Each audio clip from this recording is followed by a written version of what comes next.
6:16, we'll go ahead and call to order the August 6th regularly scheduled meeting of the Weld RE5J Board of Education meeting to order.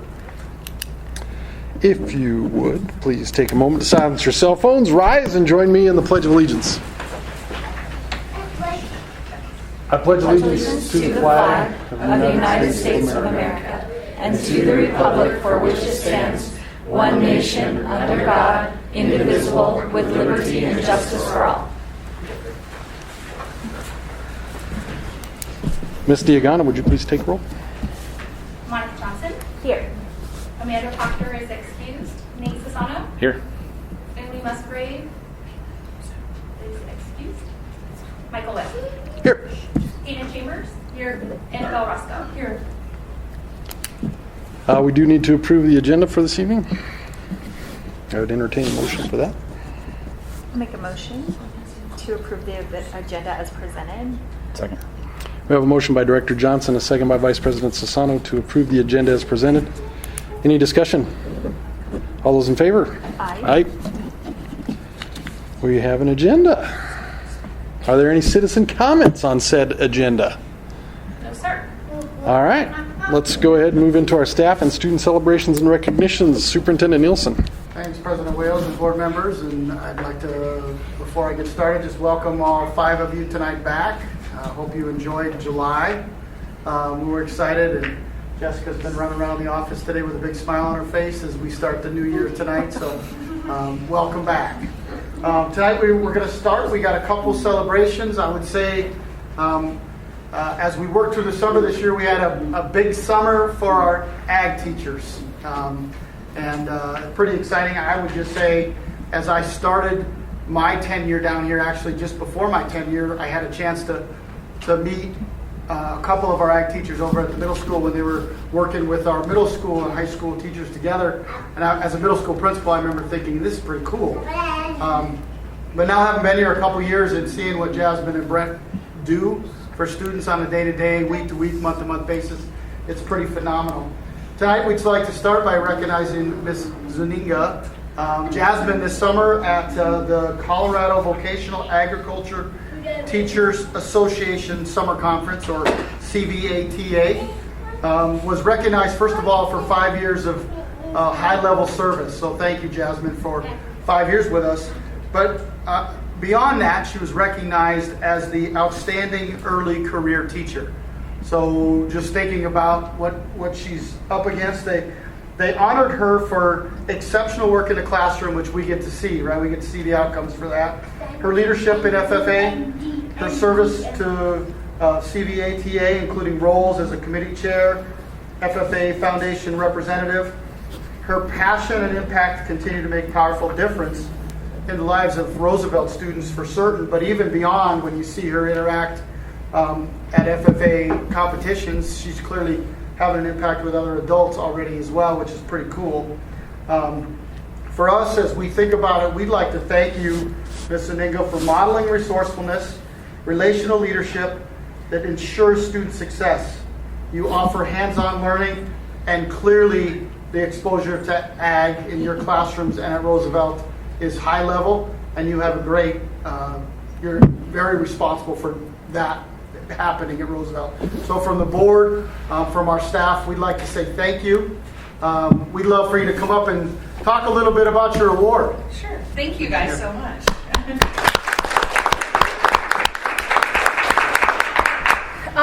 So the Colorado Early Career Teacher Award, like I was picked as the Colorado winner, and then in January I get to submit an application to our region. So regions for FFA are kind of funny because our region is us, Texas, Arkansas, Kansas, and there's one more weird one kind of over by Arkansas. I can't remember how we all end up together, but I'll submit that to the region, and then if I'm chosen as our regional winner in May, I'll get to represent our region in New Orleans next December. So that's pretty exciting. Yeah. That's cool. Yeah. And then I serve as the FFA Foundation representative that actually ends in December. So I work with the Colorado FFA Foundation that does $2.5 million of fundraising for Colorado FFA in the year. And I actually took on the position, it's called Executive Committee. So I am one of 3 ag teachers that work with the state officers and work on like constitution and bylaws and things like that for the state. So excited to start that. What do you think? What do you think about all this? Do you think that's awesome? Well, can I say something? Just 'cause, Absolutely.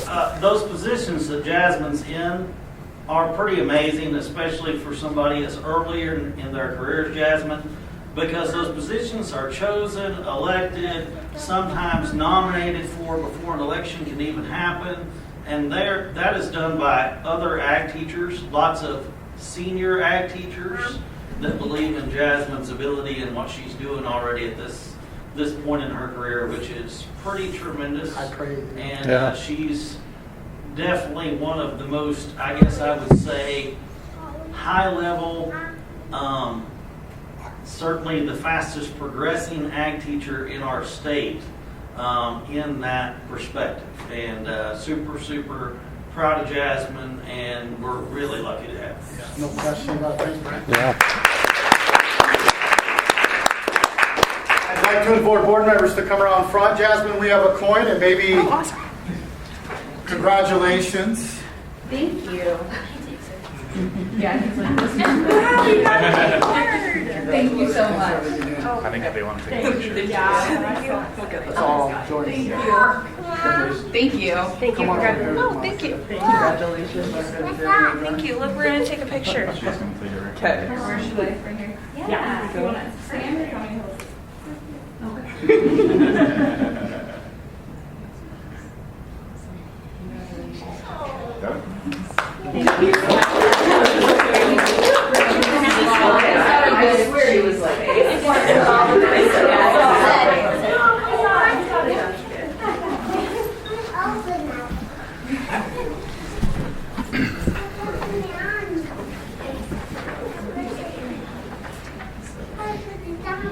All right, our second celebration tonight, and in some sense a clean sweep for Roosevelt High School.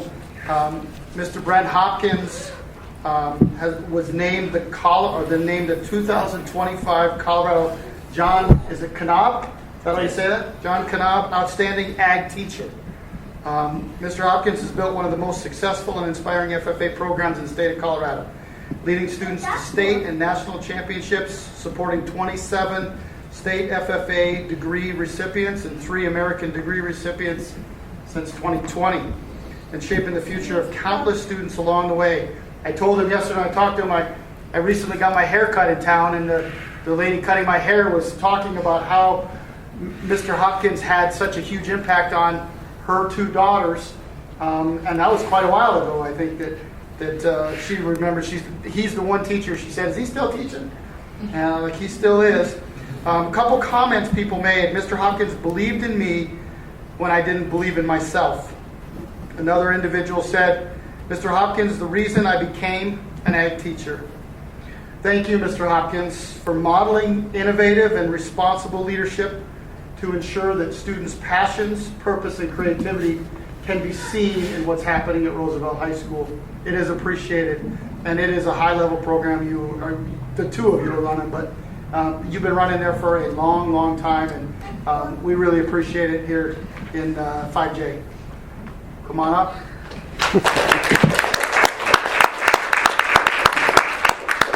Talk a little bit about the award.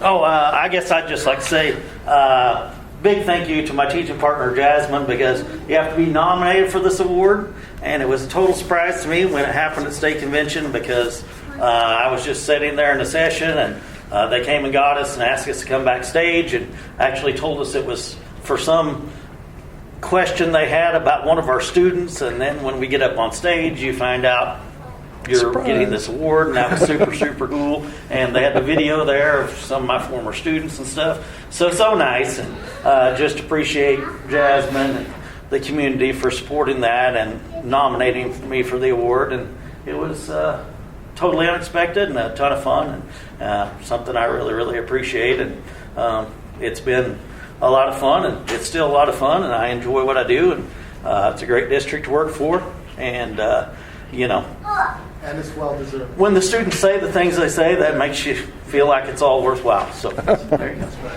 And I will say, because Brent said something, it is a student-nominated award, so the students were the ones that had to like do everything and maybe help them get in contact with some people. But I think what was like most inspiring to me was that once a couple people heard that we were nominating for them, it was like I got all of the Facebook messages, emails, everything of people wanting to be included in this video. Kids who graduated in his first class.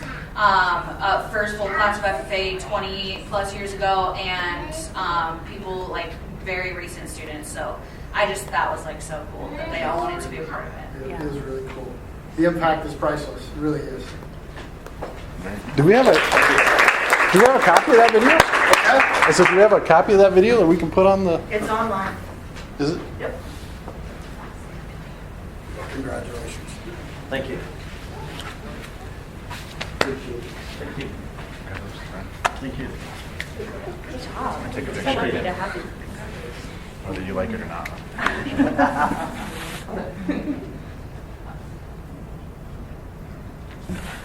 Congratulations. Congratulations. Thank you.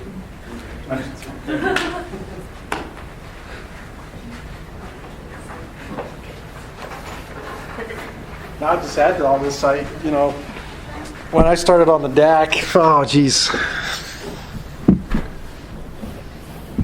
10 years ago, 12 years ago, there was a lot of talk about, there's always been that talk about how many students leave the district, to go find activities or whatever in other districts. But that was always such a point of pride for us as FFA and the ag programs drew a lot of students into this district, and nobody ever talked about that, and still draw a lot of students into the district. So thank you both for everything you guys are doing to build it, to keep it going and pushing it into the future. So. And to add a teammate this year. Yeah, I was going to say, I signed a contract the other day for another teacher, so exciting. Yep. As we continue just thinking about celebrations in the district, some of you had a chance to either walk through as a board or come to the Milliken Intermediate School grand reopening. We had over 300 families from the community out to see the school, to visit, to have a chance to interact with teachers. One of the feedback we got that night was palpable about how different that school feels from what it felt like 3 months, 6 months, a year ago. It takes a team to make that happen, and we've got individuals in this district that have worked very hard. But we also brought in some outside entities to help us, and super excited to bring that building back to life, have students in it. One of the priceless moments for me was walking with the board and walking into the music room about 10 feet behind Hayden. And what I heard from out in the hall was Hayden inside saying very loudly how jealous she was of the elementary music rooms that are set up at Milliken Intermediate School. And I do think it's a point of pride in this district what we're doing in Milliken right now with the Smart Lab. You got to see Mr. Sassano's wife talk about how jealous she was of that classroom and the STEM education we'll be able to provide there. As we think about staff, the first of hopefully one of those in every elementary school in short order, but right now Milliken's the only one that has one, and then the music room is off the charts. In fact, it's not just a music room, it's two.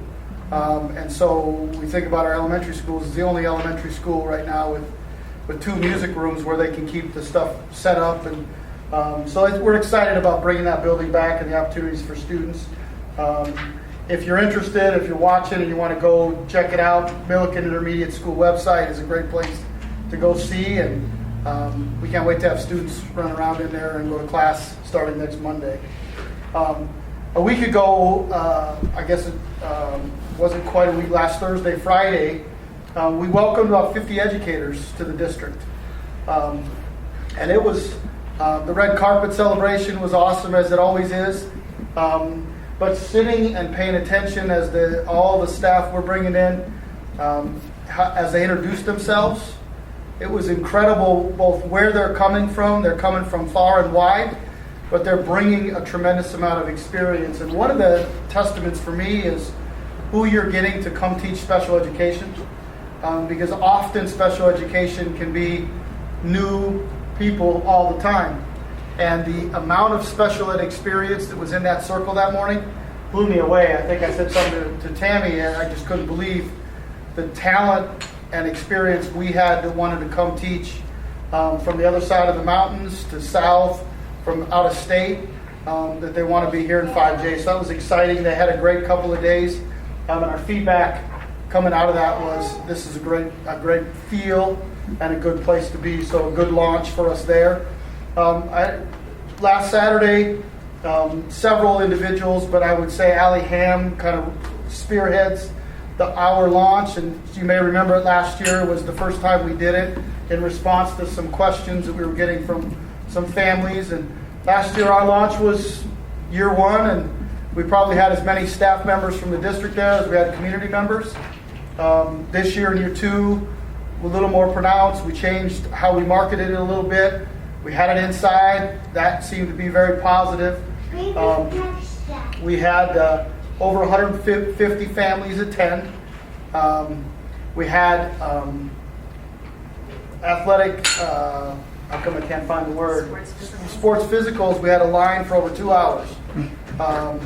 So hundreds of physicals given out. We had several who were able to get their Tdap vaccine there. We gave out well over 250 backpacks to over the 150 families.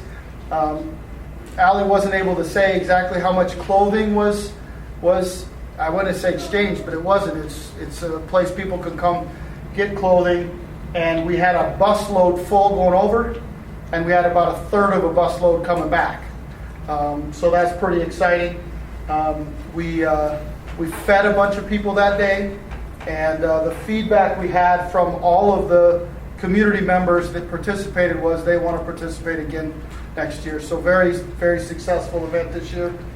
And I'll culminate, I think, the celebrations tonight by saying every year one of the exciting days of the year is all the staff back together.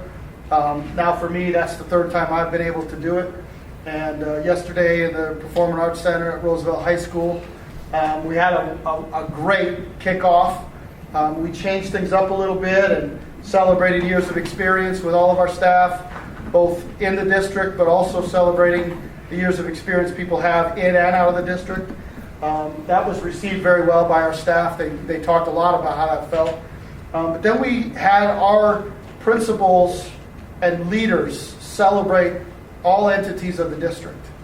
And it was really, really powerful to hear the voices of our principals celebrating not only their staff, but the entities in the district, and then send a message right around some of the things we continue to strive for.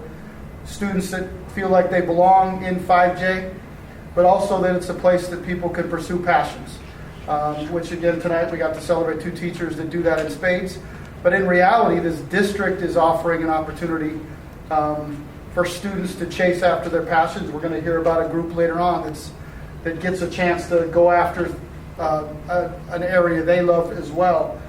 That's one of the things I really take pride in this district is all the opportunities that we continue to offer for students to go after their passions.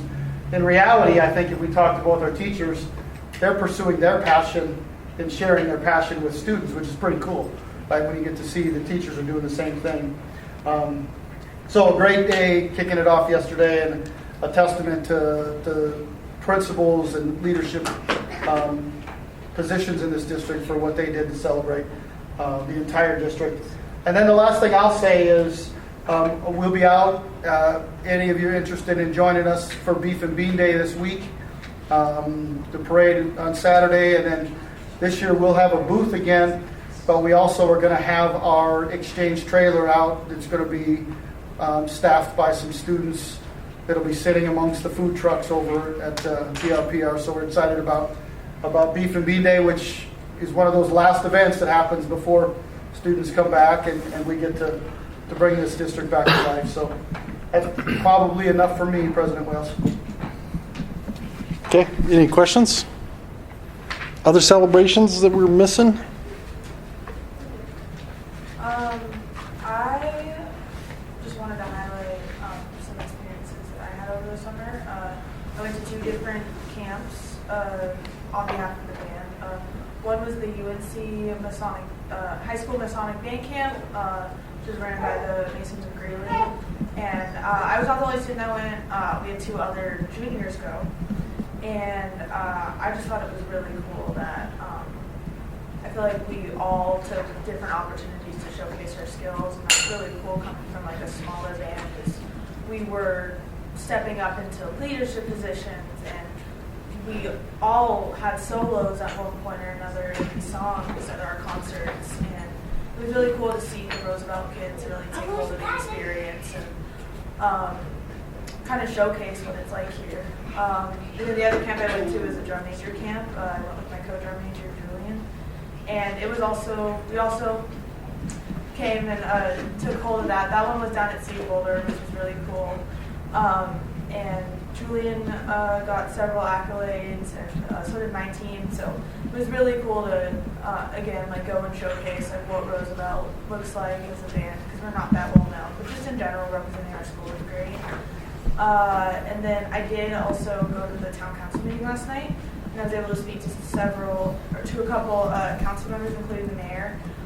One of my goals this next year is to build even more opportunities in work-based learning and CTE for other kids who may not have those opportunities yet. So I'm talking with them about, for kids who are interested in public service, I know it's not a career that pays most of the time, especially at the local level, but I do know that there are students who are really interested in those fields and would love to like job shadow or maybe intern at some point. And then I also talked to Allie Ham about getting our health students, specifically our nursing program, involved more with the parts of the,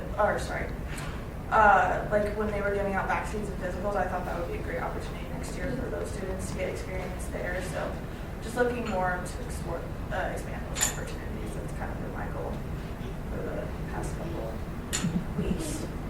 Good. That's all I have. Okay. All right, well, why don't we move into board reports? Annabelle, we'll just kick it over to you. I can tacktail. I've had a very busy month, obviously, with business and health science CTE. I had the chance to go to my second year as an FBLA state officer, our CTSO training, and connect with students that are in FFA and TSA and FCCLA, so that was really an honor, and I learned a lot from all of them. Can I interject? Yeah. Why don't you tell what happened when you represented? Because you were awarded and recognized while you were there. Oh yeah. So so I get to serve as our FPLA District 1 state officer. So I'm entering my second year as one of our officers. And so CTSO training was really fun, kind of being able to be recognized and also advocate for the business pathways, because that's one that we definitely are yappers. We're big networking people. We're big in building connections. And then a couple of weeks later, I had the opportunity to represent our school at FPLA Nationals down in Anaheim, California. We were there along with RMS, which had 2 students place. Outside of that, I had the chance to just connect and really kind of see how other states do it. Mr. Benson got to attend that with us, so it was a lot of serious business, but he also got to see us have some fun. So that was a lot of fun. And then I'm continuing my work-based learning program with Johnstown Milliken Rotary, working on improving our programs and really outreach within our communities. So that's been really cool, an internship I never expected, but that I'm really lucky to be in. And my last kind of thing is I've been working with my CASB student team. We're working to continue the CASB student side of the portion to improve our experience for the student board members across the state and hopefully build the presence of students being involved in district level decisions and discussions. And that's all from me. All right. I don't even want to follow Annabelle and Hayden, but I will. We're proud of you and how well both of you are representing, so thanks for all your hard work. I was able to go to, the board got to tour MIS before the public did, which was really special. And I agree. The feeling in that building is, it's so different. And I don't know, it just felt inviting and happy. And I know that they have worked so hard. So I really want to give a shout out to the MIS team, because I know they worked really hard over the summer to make this possible. And it's a beautiful building that we should be very proud of. I think a few months ago, perhaps the rumor was circulating that that building would just be wasted space, that the district would have it and it wouldn't go to use. So to see it just bounce back and come to life is really exciting and really something that we should be proud of in the district. So I was really happy to do that. And then to be a part of the community open house was really special too, and to see all the families that came out and to be able to see the joy on their faces as they saw all these wonderful rooms. And I agree, the music room is amazing. I think Hayden's quote was, "All I got was recorders." And they have full-size keyboards and electric drums and guitars, and it was beautiful. And the new STEAM lab is gorgeous, and I'm just so excited for our 3rd to 5th graders to go to school there. And then I was disappointed I didn't get to make the kickoff yesterday, so I'm glad that went well. And just wanted to wish all of our teachers good luck for the upcoming year. I know how hard everyone works to get up and to get their classrooms ready, to get their curriculum ready, and it just doesn't go unnoticed. We're really appreciative of how hard they work and how enthusiastic they are to start this school year, especially when it's so hot. It's hard to go back to school when it's this hot, so I appreciate all their enthusiasm and getting the kids ready for it too. So that's all I have. It's not so hard when all the air conditioning works. That part is a blessing. Which it does now. Yeah. Yeah. Could you imagine if it didn't? Mostly. I will say my wife's room had air conditioning issues, but it's fixed now, so she's very happy. Yeah. Yeah. Just a couple of things. Also went on the MIS tour, and I don't want to belabor it too much, but the one thing that I remember taking away from it, and again, Hayden, I don't mean to out you, but as soon as we walked into the building, we walked in together, and she said, "It's so happy," because the colors and the building just looks different. It really truly does look different. It's inviting. It's a place that kids will want to be. I think it's really truly a great transformation. That is not to say, though, that building doesn't still need some work. So I just want to keep that in front of us, that somewhere down the line, that building is still going to need some work. But it is a really great transformation. When we were on that tour, the excitement coming off Mr. Plaisance and Mr. Cahoon was palpable. And I'm excited for them to be able to lead that building and the staff that they've gathered there. So really exciting to see that building have that transformation. Same kind of comments. Staff is back. There's excitement in the building. It's really exciting to see. I think it'll be a great year. I'm excited to see when students are back in the building how that all rolls.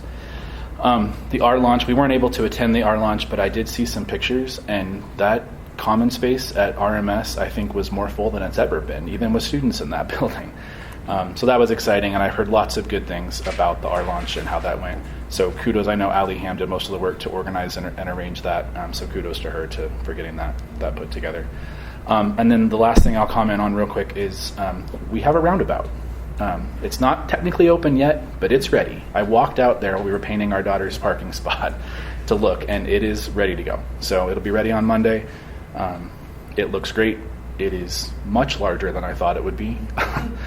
Even some of the pictures that we saw, it's hard to put in perspective how big that thing is. So I think all of you that are going to be driving through there will enjoy it. And I know my family in particular, because we come from the south side, will really appreciate being able to go left coming from the south. So exciting. Thank you to the town staff, the contractor that I know worked really hard to get that put together. It'll be exciting. There will probably still be trucks doing landscaping and sidewalks and that kind of stuff over the next few weeks, but the road will be open and it'll be available. So it's exciting. So thank you to those folks. That's it for me. Awesome. Well, I wasn't able to attend the MIS tour. I had another event going on that evening. But I did go to the grand opening, and it reminded me so much of the MES grand opening. And it to me, it just underpinned and underlined. I'm so excited about the partnership we have with the library district, because I think the Melican community loves having a place like that where they can come and just get together. MES was the grand opening there was probably one of the best attended. I mean, the Roosevelt one was a little. When we did the student night back, and anybody who was remotely related to a student in the Northern Hemisphere showed up. I don't know. We can compare that, but I mean, this community in Melican really turned out for that, and they really turned out for that MIS one too. And everybody was excited. I mean, I heard just lots of. And for a lot of those parents, it's probably the first time they were ever in that building with little kids. The music room thing was interesting because it fooled me and it fooled the other people that were in my little group as we were walking around. But then I heard other people. So I noticed the plaque on the door that said music. I went down a little ways and saw another plaque on the door that said music. And so I saw so many people, myself included, would do this. They'd walk over to it and then they'd look down the door to see if they could see two classrooms down, and then there was somebody that was like, no, there's actually two separate classrooms. I thought it was just one big. I thought you guys knocked the wall out and just made one big room. So that was funny though, because there were a lot of people who I saw do the exact same thing. They walked by the first door and then they got to the second door and they kind of cocked their head and then they poked their head in like, does this go all the way through? Rebecca, another thing that came out, I was in a meeting yesterday over at Workforce Development. And they would like to feature the mobile exchange trailer in the Weld County Workforce email newsletter that's coming out. That'll be the October edition. And so I can put either you in touch with somebody over there, or should I put Jennifer in touch? Okay. Yeah, they were, and it wasn't me. I kept my mouth shut. I was just sitting there minding my own business. It was the new Workforce Navigator, and she said, "Michael, we should do a feature on your Jesse. We should do a feature on your exchange trailer." I was like, "Yeah, do it. That'd be great." And then going back to school. My funny story about going back to school. I was up this morning early, as I always am. And my wife was up early, and she was getting ready. And I said, "What do you got going on today that you're getting ready so early?" And she's like, "I go back to work today." It's like, it is that time of year, isn't it? So, welcome back, everybody. Did you take your first day of school photo? I didn't, but I did a bunch of dishes and laundry while she was gone, so she could come home and relax. Okay, anything else? Let's go ahead and move to our superintendent's report. President Wales, board members, I don't have a lot to add tonight. You talked about the roundabout's exciting. I think it is a thank you to the town. It also, I think, is a thank you to our Roosevelt family for some changes we made before school got out that helped that process get done before school starts, so that's exciting. I do want to take just a second to illuminate something that Hayden talked about, because I think I had a chance to talk to our middle school music team the other day, and one of the things the board has challenged me with since I walked in the door was, how do we continue to expand a music program? And we have band program that's going to have 200 students in it at the middle school this year. We have a marching band that's potentially looking at having to buy uniforms. Wow. Because it may be the biggest it's ever been since we bought the uniforms we have now. I don't go back. I don't know how long we go back. But that's exciting. Those are just two data points that say our music department continues to grow. And that's exciting, right? A thriving music program it can be a heartbeat of a community, and this one is going in the right direction. So I just highlight that. Bless you. And That's it? Okay. Enough for me. Any questions for Superintendent Nielsen? All right. We were going to get to you. You didn't have to make a big old scene over there. Superintendent's report, Mr. Everest, or CFO's report. Thank you, President Weld, members of the Board of Education, and Superintendent Nielsen. Tonight I'd like to go over just kind of where we preliminarily look for the 24-25 school year. One thing that I first want to highlight is in the report that I sent out. Typically, the first section on the pages is the month. Then the middle section is the year to date, and then the final section is kind of comparison to the prior year. That middle section, it might be a little confusing because it says year to date. I mean, that's year to date for the 24-25 school year. That isn't the current year at all. There's no current year information on that. So that's basically where we stand right now for last year. Okay. And then there are some caveats that, I haven't even really begun the closing process for the district yet. I'm working on KQA if they're the first for the audit to go. So I'm working on getting KQA closed. And there's going to be some adjustments that I'm going to make, and there'll probably be some adjustments that the auditors make. So those should be relatively close, but those aren't the final numbers for 24-25. We should probably clarify, we're not closing KQA, we're closing out their books for the, We're closing out school. their 24-25 school year, yes. Just got to be careful sometimes. So just in the slide, we've received almost 97% of our annual budgeted revenues and expended 96.6% of our budgeted expenditures. Our schools, the district-operated schools, and our preschool program are within, where we would expect, kind of to wrap the year up in. Going to the next slide. This just shows the breakdown. And so you'll see in the current month, so the current month, which would have been June, that's going to be distorted because in June we have the June regular payroll, and then accrued back is the July payroll for basically most of our school-based staff. That they're on a July, they're on an August through July contract, so that gets accrued back. So that's why the month of June is so distorted. We didn't just lose all fiscal sanity in June. I mean, we have basically a double payroll in most instances in June. So as you can see, that's kind of where we stand here to date. Going to the next slide. There were some, so for our district departments have expended about 94% of their annual budgets for the year. There were some departments that were kind of outliers. For two of them, so for career and technical education and for multi-language learners, I haven't done adjustments that need to be done for those programs. So when those adjustments are done, so for career and technical education, they'll actually be under budget, and multi-language learners will actually be much more within their budget. The online program, Board of Education and Transportation, just didn't give them enough budget for last year. So went over in a couple. Yeah, shockingly low amount of queso through here last year.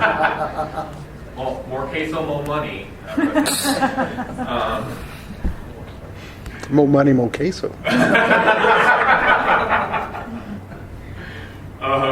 Looking at our next slide, looking at the other funds for the district,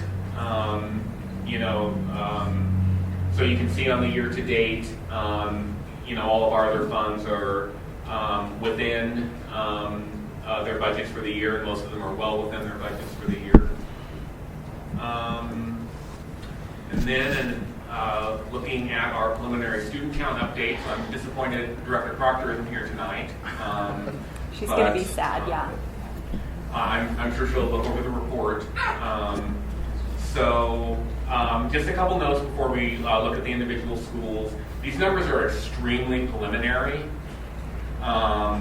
These numbers in the past have gone down pretty significantly. So don't get your heart set on these numbers. That's what I'm saying. And if we just go in to look at the Milliken schools, I'll just kind of go over how all these reports are laid out on the Milliken schools. So we have 3 columns in numbers. So we have the December 16th column, the May 20th, and then August 3rd. So the December one, that's our October count number. The May column is that during negotiations time, those were the numbers that we were working with during negotiations. And then, of course, the August 3rd is numbers that were pulled recently in order for our board meeting. And then in the 2 gray columns, so prior period gain loss, so that is comparing December count versus the May poll that I have. And then the total gain loss, that's comparing December count with the August 3rd poll. So you can kind of see, so for example, for our Milliken schools, they're up 27 students from when we ran these numbers in May, and they are currently up 61 students based off of the current enrollment counts that we have. So, and just kind of going a little more quickly through our other schools, so with Pioneer Ridge, they were up 59 for the comparison to May, and they're down 46 based on the comparison in August, and that's just because of the shifting that the district's doing with shifting students between Pioneer Ridge and the Milliken schools. So that's perfectly what we were expecting to have happen. Looking at the next slide, Elwell Elementary, they're up 49-3. Looking at the next, Roosevelt Middle School, they're up 34 and 76.5. And then looking at Roosevelt High School, up 34 and up 148. So that's kind of what we're looking at right now. Again, extremely preliminary. Don't get your heart set on these numbers. Too late. Too late. Yeah. They all heard 148 kids at Roosevelt. Well, that's what I was afraid of.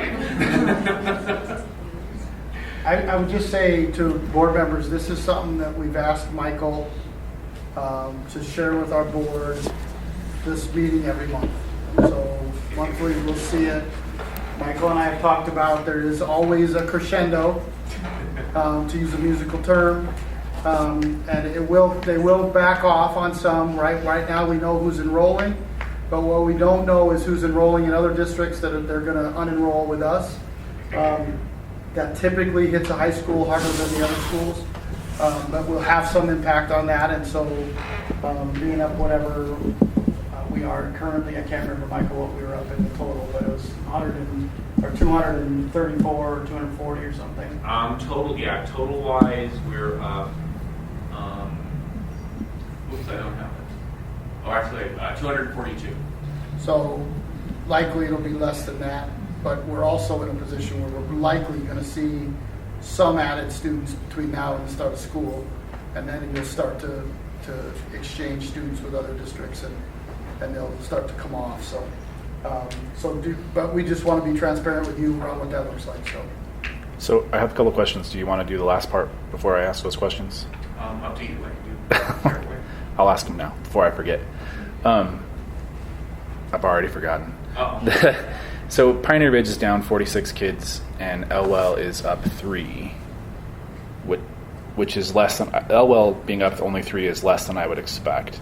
Are we seeing kids shifting from Elwell to Pioneer Ridge? Are they choicing into Pioneer Ridge? Yes. Okay. Either choicing in or we've balanced because of enrollment at Elwell. Okay. To have them knowing that they live in that attendance area and could attend Pioneer Ridge. So those students are already living in that attendance area, we think? And you know how the grandfathering happened, and any grandfathering is really only until we can no longer do it. I mean, we try to make sure the families that want to stay at a certain place and boundaries change, try to let them stay there as long as possible. Mm-hmm. With the growth around that area and with the seats opening up in Pioneer Ridge because of Milliken schools and that shift. There are some that have gone over to Pioneer Ridge. Okay. And the reason I ask is one of the things we've talked about is this year probably shifting the elementary boundaries again. Probably. I don't want to put anything out there that we're not promising to do, but we've talked about that.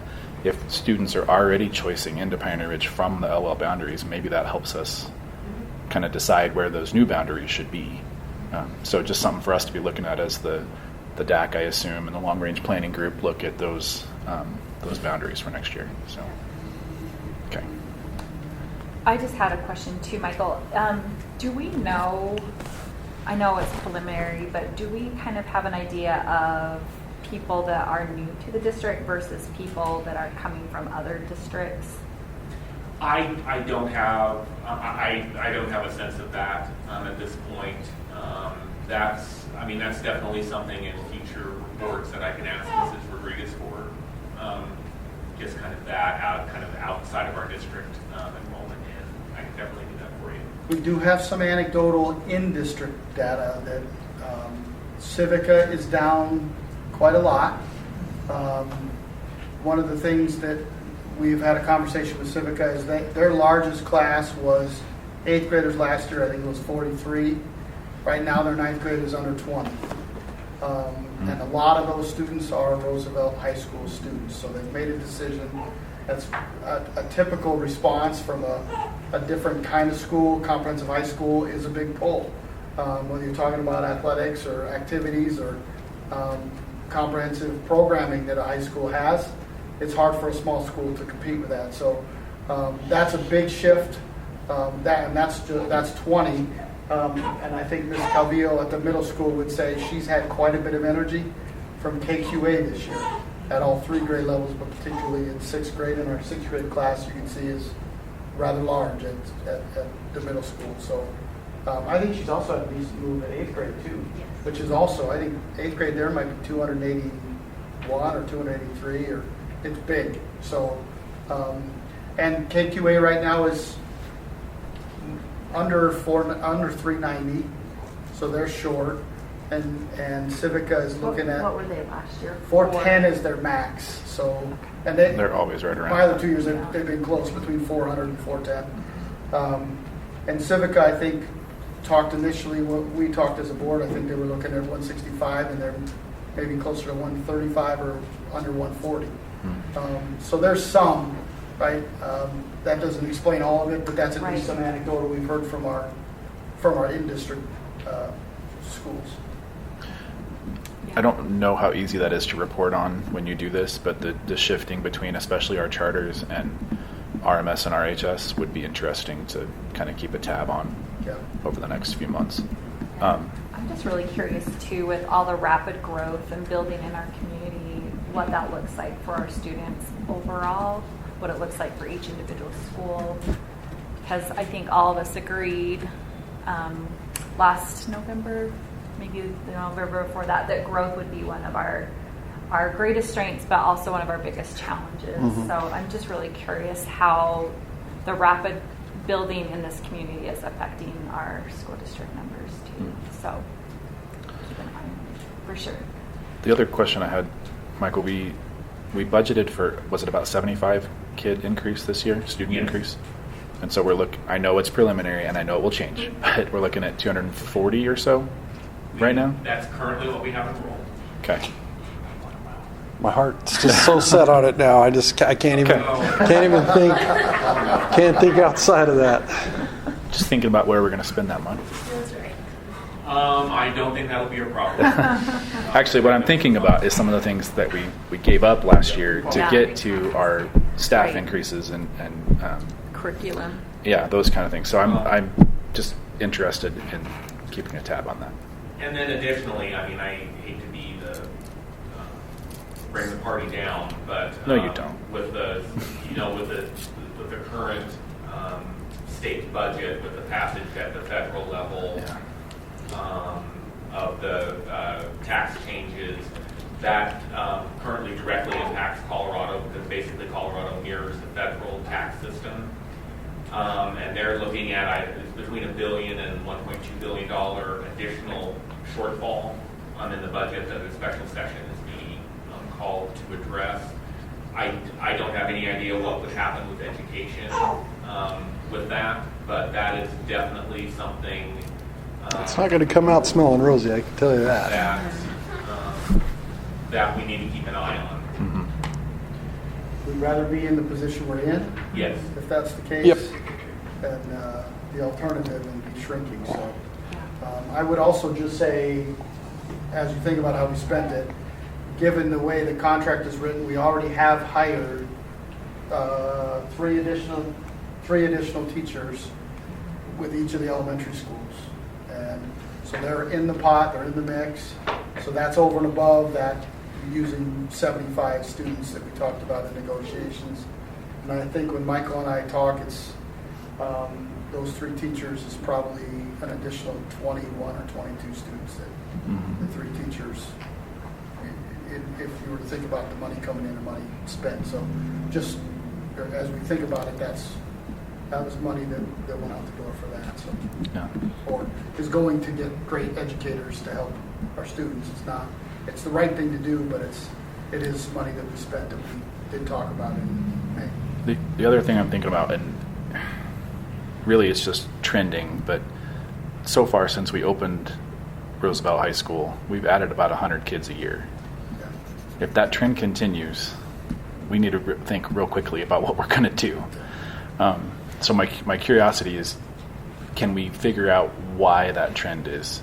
Are kids that were living in Johnstown and Milliken that were going to Windsor or Meade or Greeley or wherever, are they coming home? Or are kids from other schools, other districts coming here?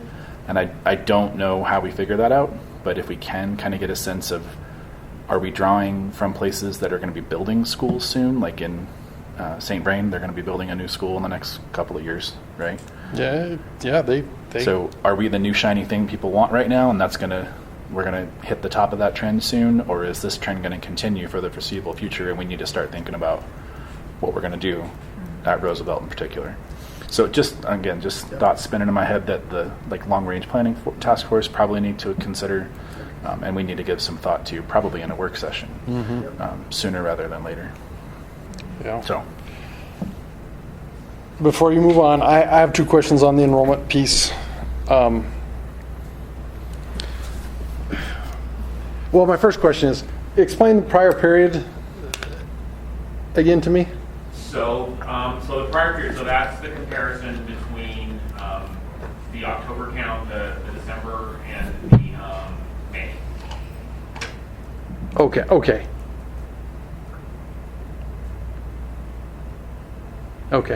Is it? Between May and August,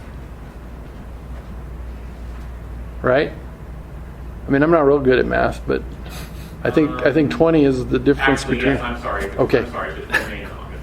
Okay. Pardon me. Okay, that makes sense. So my other question is, and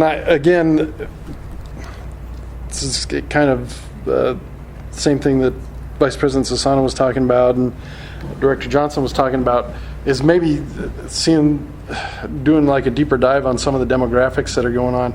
I know with opening MIS, shifting some students around who might have been living on the fringe of boundaries, so they're moving back to a school or to a new school. Boundary changes in general. What is the sense on? I mean, it's easy to see at the middle school and high school level, that we have this net increase. What does the net increase look like at the elementary level? So at the elementary level, we have a net right now, a net of 25. Okay. Over October count. Okay. All right. That's all the questions I had. I guess we can move on to your next. And then just the last thing I'd like to talk about is just the notice of a special procurement that the district did. In our revised policy DJE, if the district, so a special procurement would be something where, basically under the standard policy is something that we would need to go through a bidding process for. but there are a number of exceptions and exemptions in DJE that allow the district not to go through bidding process. And specifically in this instance, on June 18th, the board approved the leasing contract for the 4 new buses for $657,000. Basically, with the special procurement, there were kind of 2 elements to it, why we did a special procurement instead of going out for bid. The first one is that the district is standardized on Bluebird buses. We found that those have been generally very reliable, and the parts availability on them is extremely good. That is not the case with other manufacturers that the district, with other bus manufacturers that the district has used in the past. But for the last number of years, we've just gone exclusively with the Bluebirds.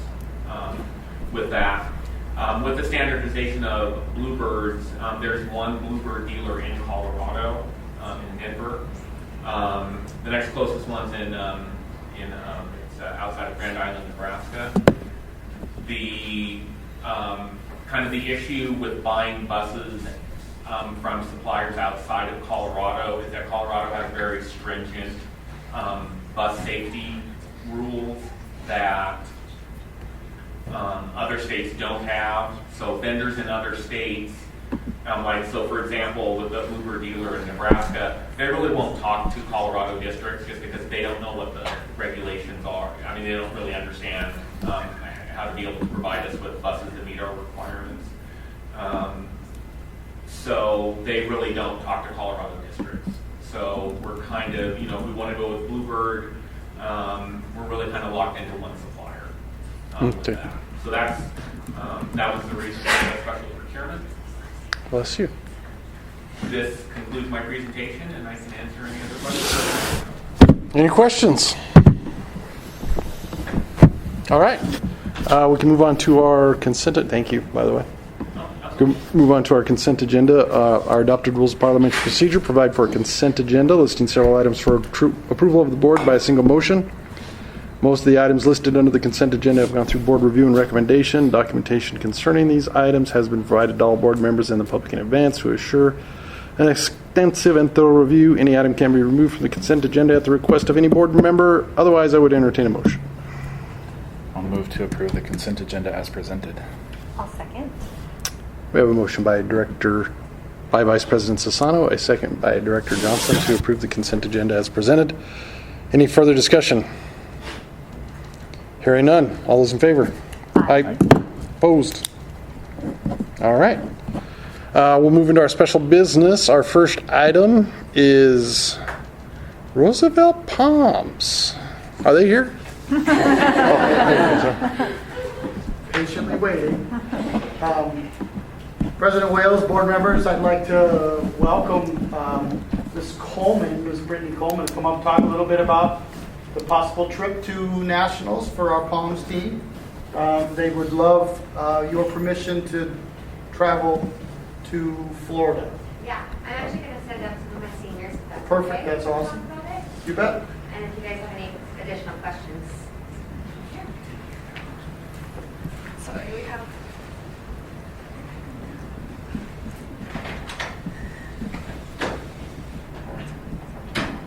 So I'll start off. I'm one of the seniors. My name's Addie. This is my 4th year on varsity, and we've all been on varsity. Last year was our first year making it to finals in 2 out of the 3 dances. That was a big accomplishment for our program, and our new goal is to make it all 3, so jazz, game day, and pom. Competing in Orlando is a great way to represent our community at a national level and help get our name out there. To help us with our costs throughout the season and towards nationals, we do many fundraisers, including Topball, Breeze-Through, Car Wash, and CSU concessions, and even fundraisers including our community. We use these funds to then help us pay for things we need, such as uniforms, team gear, competition fees, etc. Going to nationals again would mean the world to us because it's our last time to show all our hard work before the season comes to an end. When we're there, it is an amazing way for us to see the talent across the nation, which helps us stay competitive. Nationals also benefits the team on a bonding level, as that's where a ton of our favorite memories are from. Getting your approval, we promise we will represent our Weld County our very best. Okay. I have a question. So, right now you're 3P state champs, right? 4P. I apologize. Has that ever been done before? So us and the hip hop team, so Eagle Crest, we're kind of like with them. We are the two teams who have done 4 consecutive and the only teams. In the whole state, correct? Yes. That's so amazing. That's amazing. Thank you. Yeah. And the final question, are you the choreographer? Yes. So me and my 2 assistant coaches, we do their pom routine. We keep it in-house, and then we hire out for jazz and game day. How do you come up with that? It's Great question. it's so good. It's Thank so you. ridiculously My brain good. hurts a lot. Do you think choreography when you sleep are the Driving, sleeping, brushing teeth. Yeah, it is a thing of absolute wonder. It's so cool what your team has done. Thank you. Any other questions? So because you guys were in nationals last year, does that give you like auto qualification into it? We have to requalify every year. So how does that work? So when do you do that? We go to camp, and then it's like they learn routines at camp, and then are evaluated on them as an individual. And so we have to get a certain percentage of blue ribbons, which is like the best ribbon, in order to qualify. We got 100% blue ribbons, so they said, you can come to nationals. Oh, okay. Cool. That's very cool. All right. Do you have some details you want to share with us? Who wants to share details other than what we've got here? We're just approving the trip, not. We don't there's have no. the whole funds and all that yet. Okay. We're just giving them permission to do all that. Remind me when that was. I'm trying to look through in Orlando. Yeah. Well, it's the 27th and the 2nd of January through February. January. Nice time being in I was Orlando. just gonna say, Good choice. man. Good choice. Yeah. Perfect. That's exciting. And then just one more quick question. There's more team members that aren't here tonight, right? What's the total amount of team members? We have 10 on varsity and 4 on JV. 4 on JV. Wonderful. Perfect. Thank you.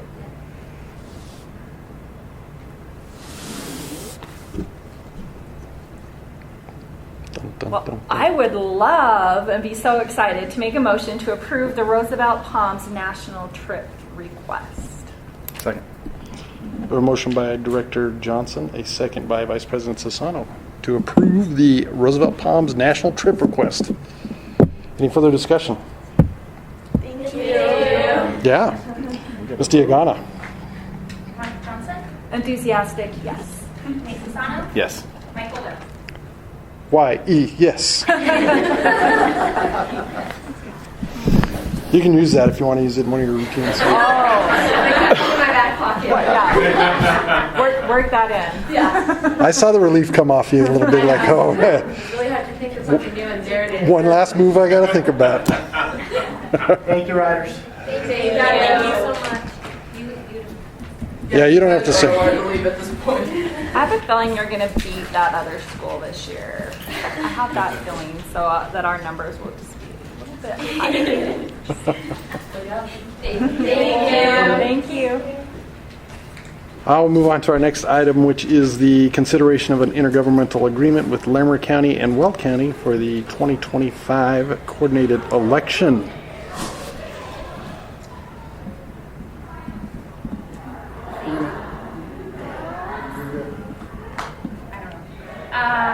These are the 2 IGAs that are required to coordinate for the election on November 4th of 2025. We have a small number of homes. I think it's about 5 houses that come out of Larimer County. So we have a small portion of that election that we pay, and the majority of it comes from Weld County. Today was the first day that people can pick up packets. We have 3 seats open, A, C, and E, for 4-year terms. Do you have any questions besides that I can answer? Quick question. So when we do school board elections, how do these rules vary from local government elections? Is it about the same process? It's about the same process. It's just being run by a municipality instead of the school district. Okay. So they will have to, if they choose to run this year, they'll be subject to campaign finance from the Secretary of State's office, where they report on where they get their money from and how they spend that on their committee. And that's something, as the designated election official, that I get in there and make sure that they have all of their campaign finance. But for the most part, it looks pretty much like a municipality, just for a school district. Yeah, perfect. Thank you. Any other questions? Okay. I would entertain a motion. I'll move to approve the intergovernmental agreement with Larimer County and with Weld County to coordinate the 2025 election. I'll second. I have a motion by Vice President Sassano, a second by Director Johnson to approve the intergovernmental agreement with Larimer and Weld County for the 2025 coordinated election. Any further discussion? Hearing none, Ms. Diagana. Monica Johnson? Yes. Nate Sassano? Yes. Mike Holden? Yes. Our next item is the ESEA General Assurance Form. Assistant Superintendent Kramer is going to walk us through some of the assurances and why it's in front of the entire board this year. Okay. Good evening, President Weld, members of the board, and Superintendent Nielsen. This is in front of you this evening because it's a change to the process. It now has to be discussed at a board meeting and approved at a board meeting, rather than just kind of checked off when we apply for title funds. These are statutory required assurances in order for us to receive federal funds. Basically, there's lots listed here, as you can see in your packet, but it's mostly about making sure that we use the funds appropriately and in the way that we say we're going to use the funds, and that we use them to supplement our programs rather than supplanting anything, and that we will follow all of the requirements in terms of different titles, different protected groups, that sort of thing, so that we're not discriminating against anyone, and that we will make sure that we account for the funds in an appropriate way throughout the year.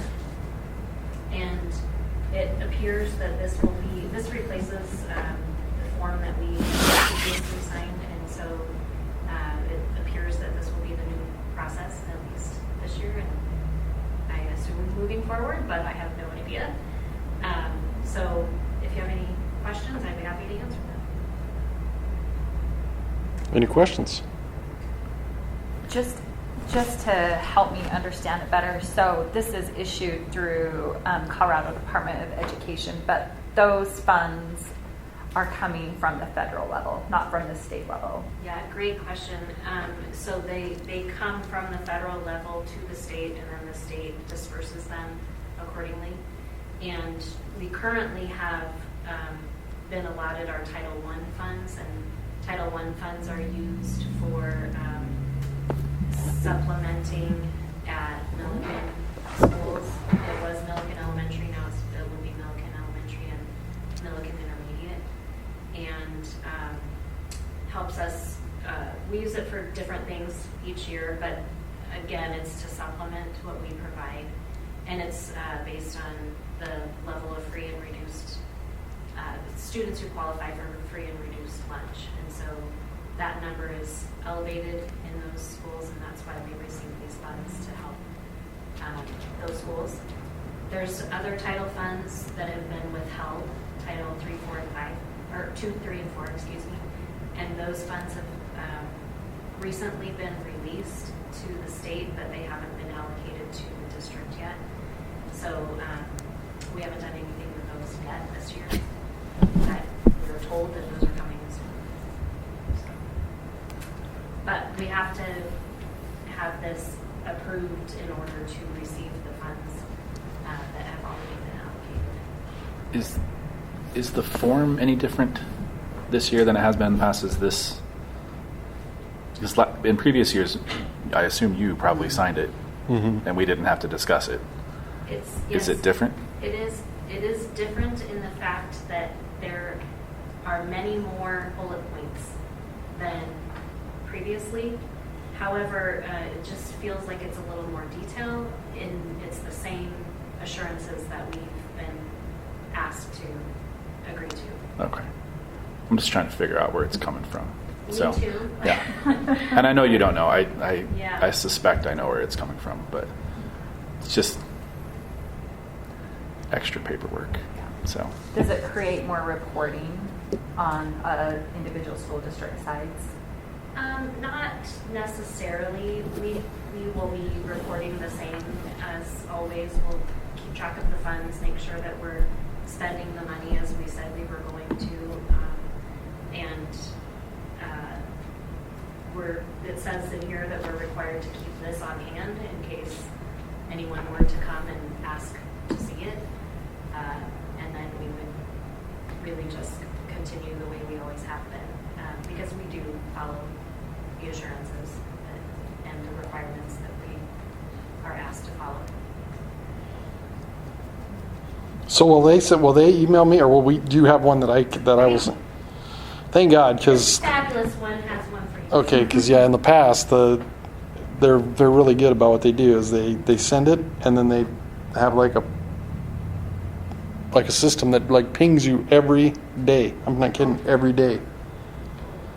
So, and this is the time of year when I don't check my district email every day, and so like I'll log in at the end of the week. And it's just like from this one guy, just a reminder, just a reminder, just a reminder, just a reminder. We'll take care of it tonight. Oh, yeah. Actually, that'll be nice. When it's taken care of and signed, then I just have to upload it into our application, and it'll be ready. And I also get a reminder from somebody else in the room here. Multiple reminders. It comes in handy. As soon as you get that, please sign it and let me know. Okay, well, we do need to take action on this. So I would entertain a motion. I'll move to authorize the board president to sign and execute the ESEA General Assurance Form. Second. We have a motion by Director Johnson, a second by Vice President Sassano to approve the ESEA General Assurances application. Any further discussion? Hearing none, Ms. Diagana? Dr. Johnson? Yes. Nate Sassano? Yes. Michael Bale? Yes. Our next item is the permission to sell an obsolete bus. It sounds so sad. I know. Poor little bus. Mr. Everest, talk about the bus. Sure, absolutely.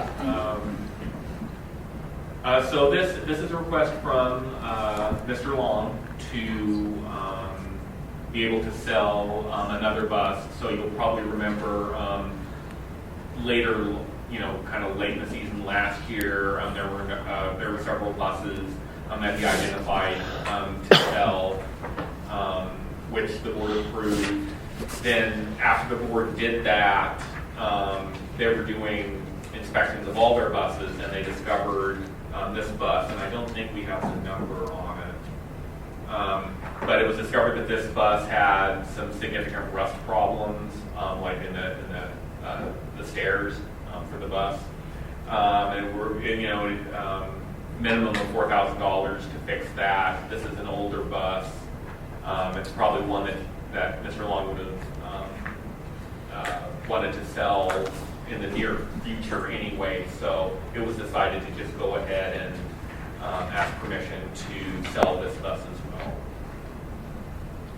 Okay. Any questions on that?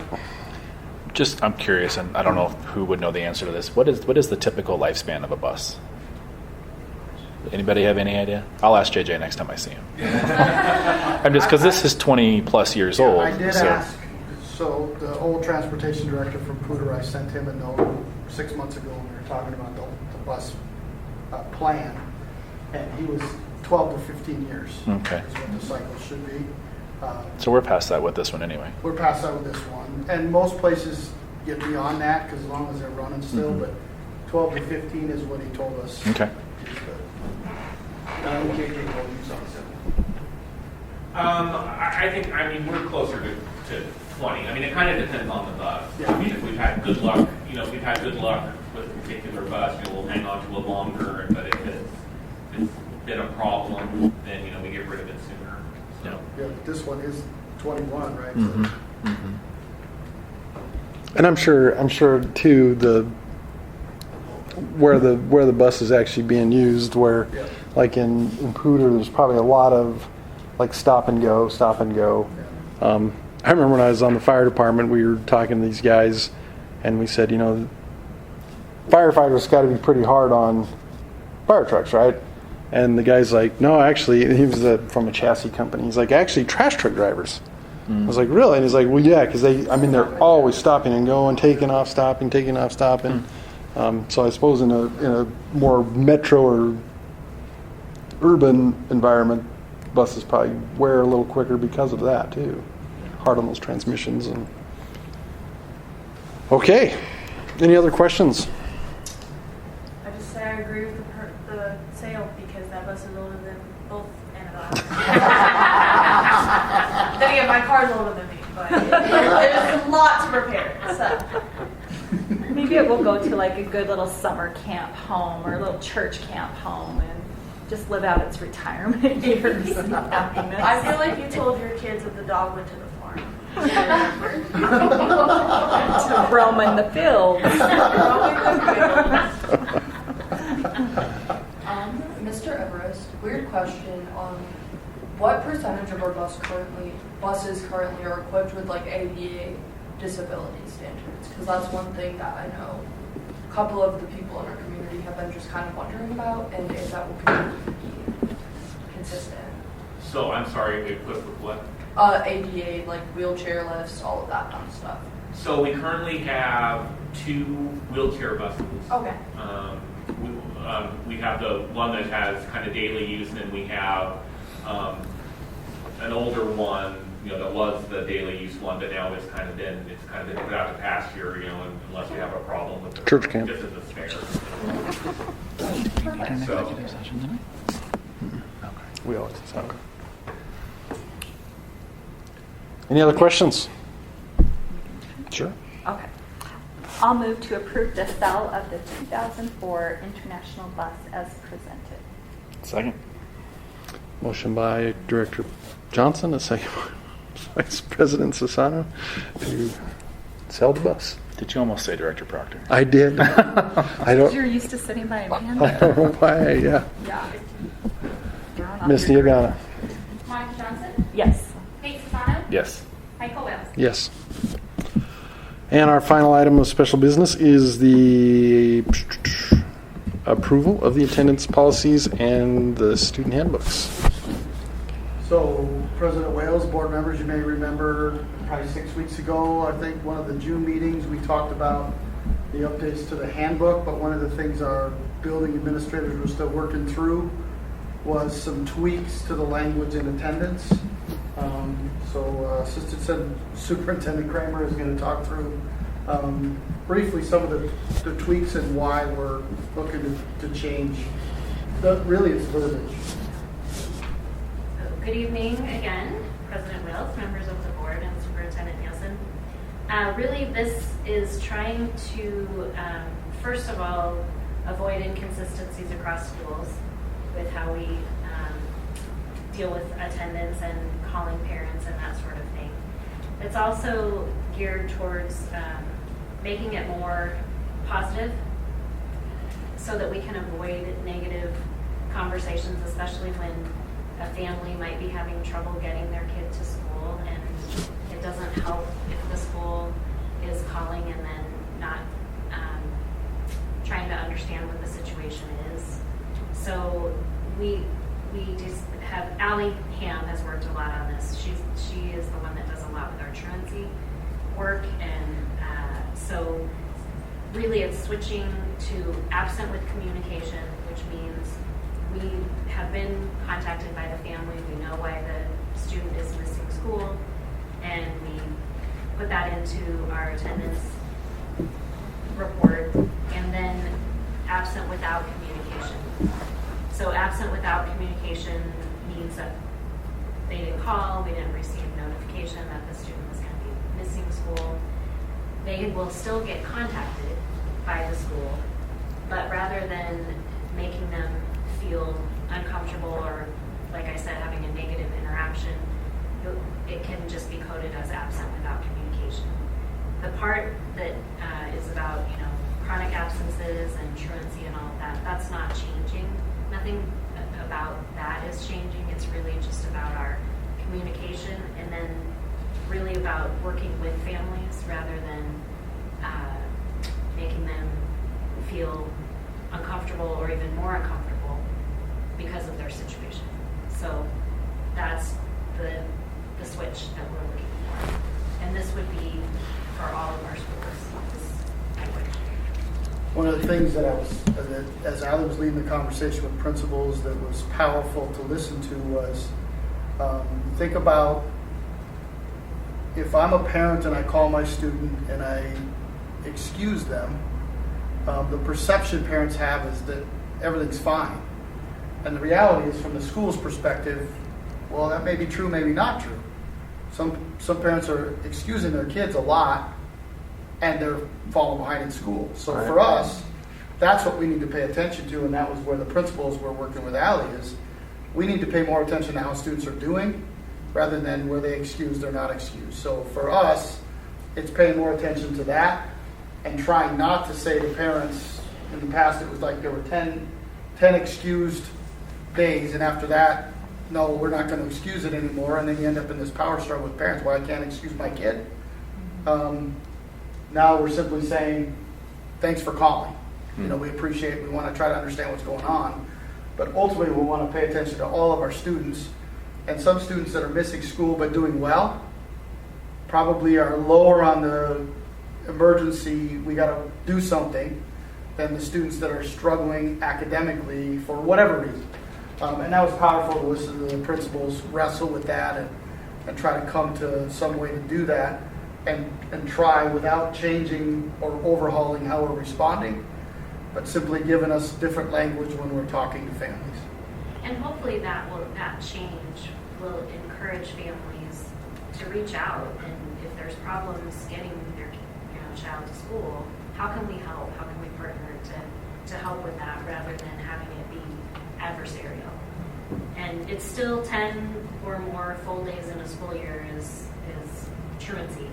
That's Colorado law defines that, and so that's still part of what we're following, and that will be followed at every school, and we will deal with each of those families as necessary.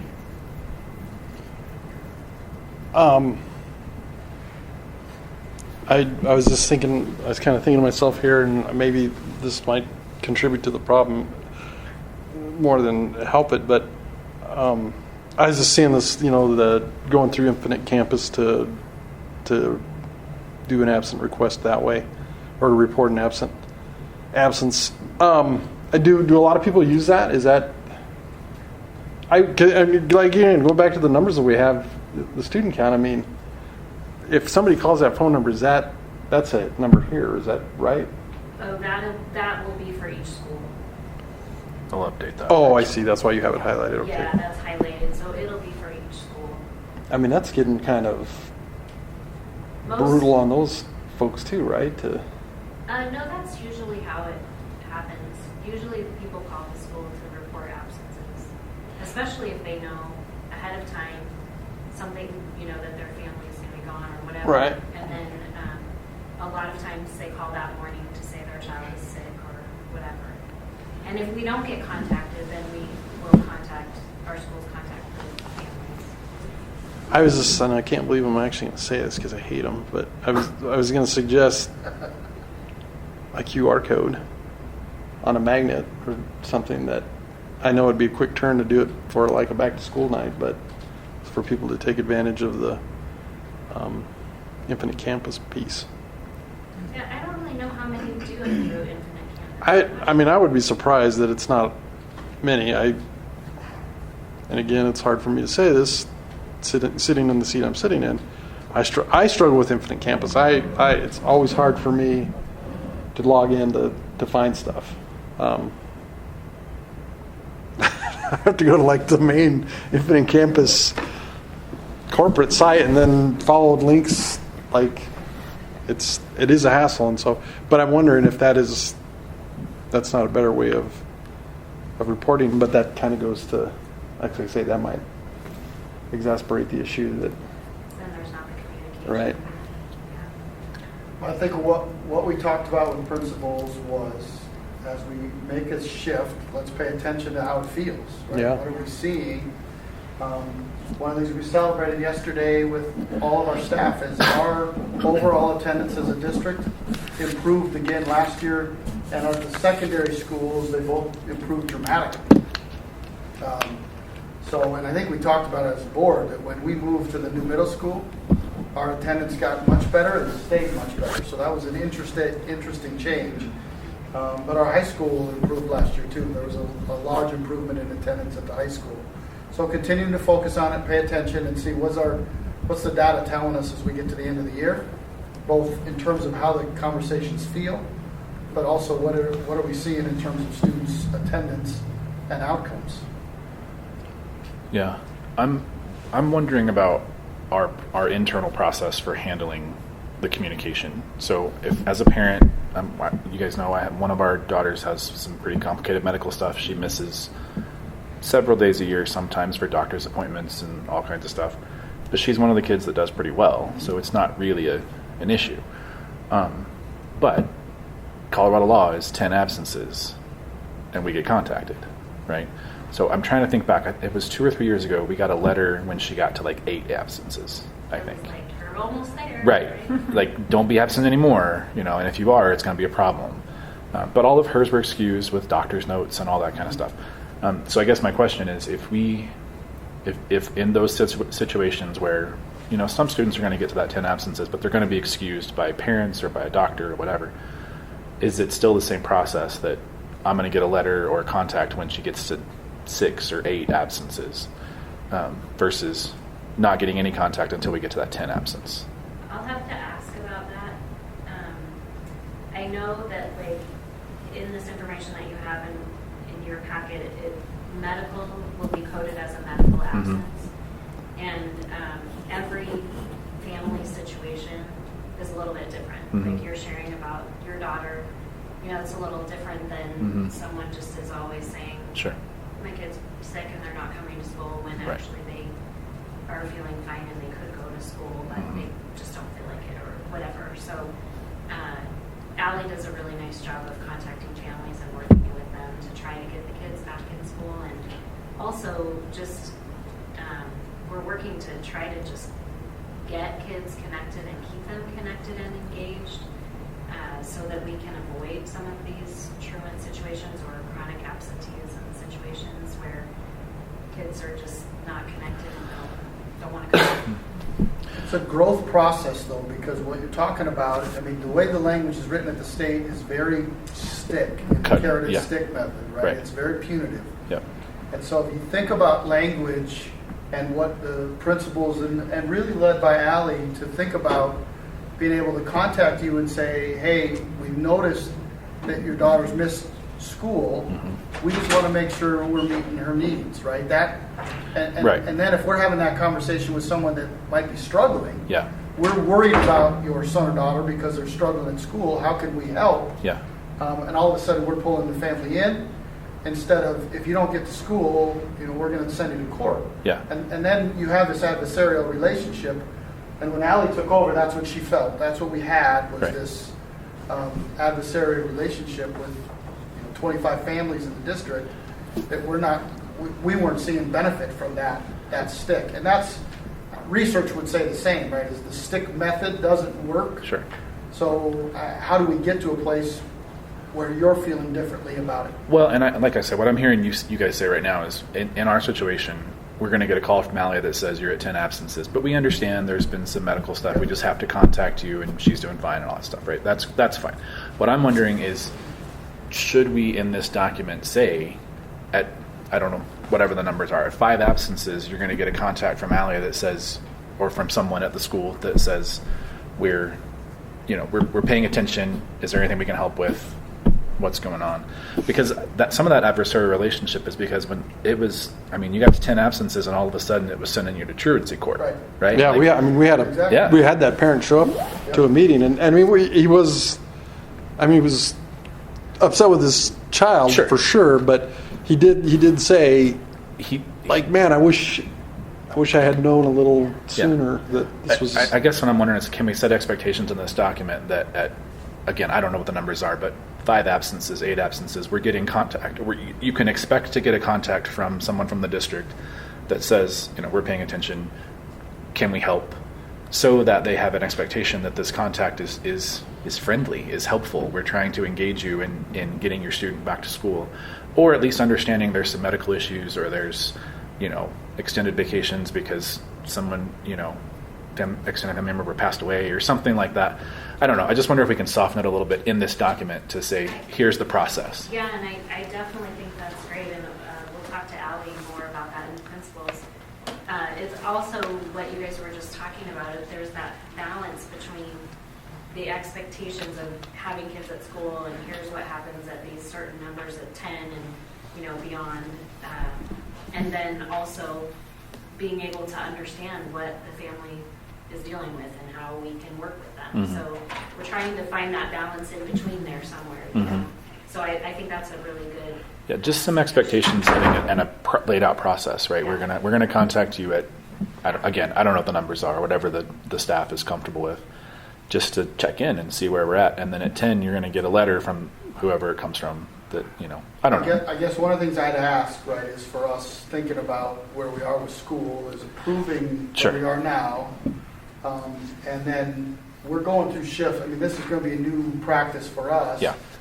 We're continuing to work with our principals around what does the practice look like. Mm-hmm. How do we actually engage in the different conversations? Mm-hmm. Because some of our administrators are used to and they even asked us, we're having the conversation, right? What's the stick at the end? Yeah. Right? How do we get comfortable having the conversation? Because the call at 4 days that I'm worried about, you or your daughter or son, is a whole lot easier than we're going to send you to court, mm-hmm. or we're going to get you in the truancy process because your kids missed 10 days. Yeah. So, but I think we are committed to continue to work that process through. And then potentially looking at whatever changes we need to make as we go into next year. Yeah, and I wasn't advocating for not approving this tonight. I'm just wondering if we can improve the expectations for parents by adding those. And it needs to be a conversation. Maybe it's a DAC thing too, that they have some input in along the way. I don't know. Yeah. Thank you. Mm-hmm. Any other questions? Mine's kind of tailing off of me. Because also this is something I've been wondering for a while. I know that in this document it states that for kids with medical issues there has to be a signed doctor's note. But I know of people like myself, and I'm just share personal experience here, who have medical problems where they don't necessarily need to go to the doctor all the time for them. Like I wake up, like there was a couple of times last year where like I wake up with my migraines that potentially caused me to pass out. So I was late to school because I was trying to get them to pass, so that way I didn't pass out on the road or pass out trying to get ready and hurt myself. So I was wondering if there is any possibility for students with medical plans, because I do have something in my student file that says, hey, like, she has this condition, like, this is what you need to do. Something's like if she has one of these headaches come on.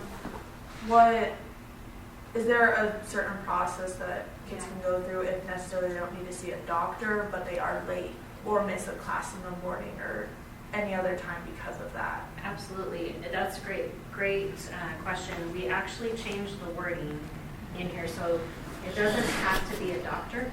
Okay. So, which means, and we've had many families do this, where they'll bring the child to school and have them checked out by our RN that's there or health assistant that's there, and then we can do exactly what you're talking about. Like, we understand in our records, we have it noted that Hayden has this condition, and so that's part of how we can say it's a medical absence.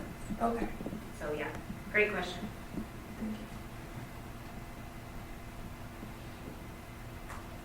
Any other questions?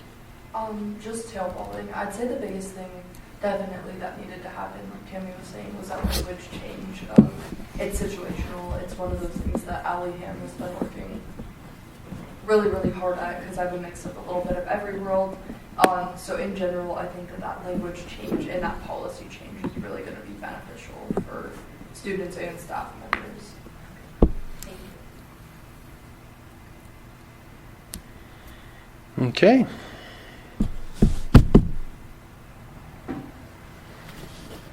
Well, I'll move to approve the addition of the attendance policy handbooks for the 2025-26 Weld RE 5-day student handbooks as presented. Second.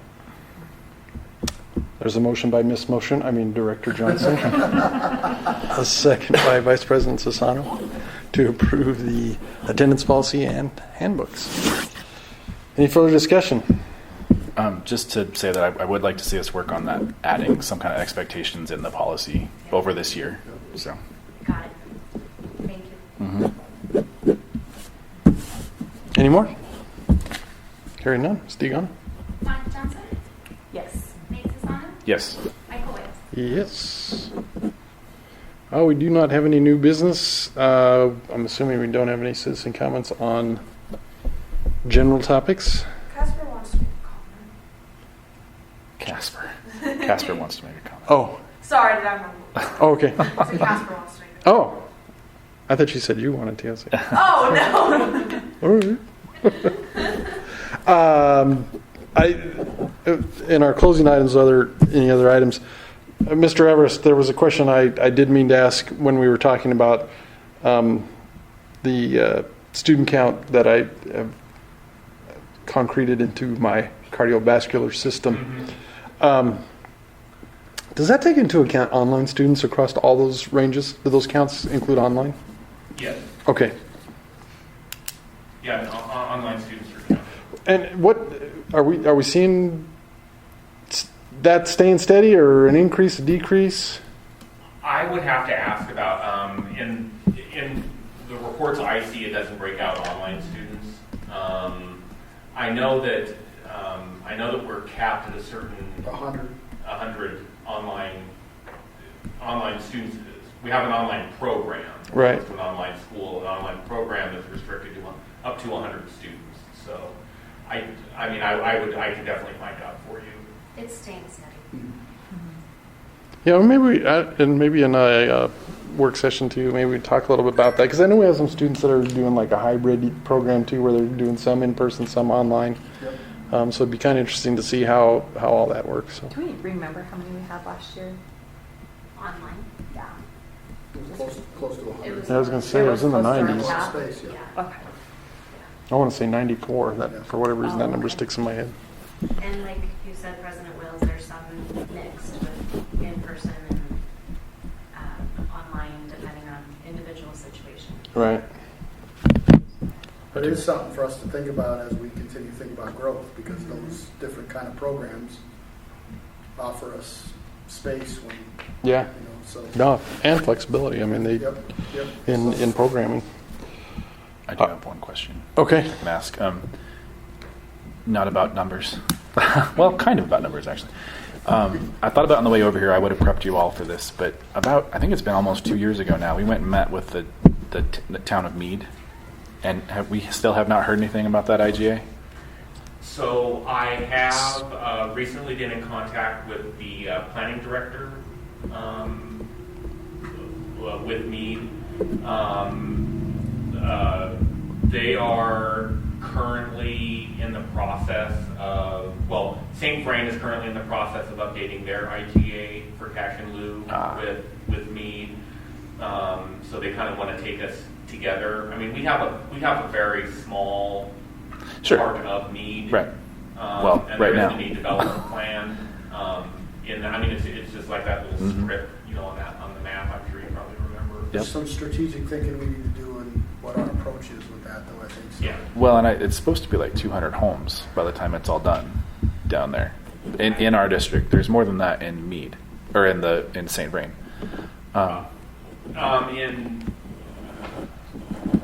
You might be right. I was under the impression it was smaller than. It's than pretty. that in Meade. It's pretty small, but it's significant. Significant enough that we need to, before they start building homes down there, we need to start pushing. And the planning directors, nothing is currently even on the horizon. That's because they're waiting for Bertha to do something on the rest of it. That's fine. I just was curious if we had done anything with that. I've been pinging them periodically, and I finally got a ping back. Do we know what St. Vrain's ask is for their cash on loans? We have an outline for it, and that's probably something, as Superintendent Nielsen said, about some strategic thinking. Looking at what the district's response would be to that. Okay.